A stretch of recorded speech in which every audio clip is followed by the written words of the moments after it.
आपण तो ऍक्सिडेंट परत रिक्रिएट करतो. ठरलं तर मग मालिकेचा आजचा भाग म्हणजे 26 जूनचा भाग खूप सॉलिड दाखवला आहे. अर्जुन सायलीला म्हणत आहे मी एक डिसिजन घेतला आहे, तर सायली अर्जुनला म्हणत आहे कशाबद्दल?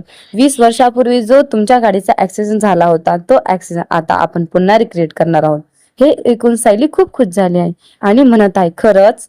अर्जुन म्हणतो हो सायली खरंच. एका रिक्रिएशनमुळे तुला जर तुझ्या लहानपणी परत आठवणार असेल आणि तुला तुझे खरे आई बाबा मिळणार असतील तर मी हा रिस्क घ्यायला तयार आहे.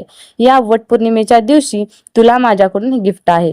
पण माझी एक अट आहे. सायली म्हणते कोणती अट? या रिक्रिएशन मध्ये मी पण सहभागी असेल. या वेळेला रिक्रिएशन तुला न्याय मिळवून देणार आहे. तुला यामुळे सगळं आठवेल आणि तुला खरी तन्वी आहे हे डोळ्यासमोर सिद्ध होईल.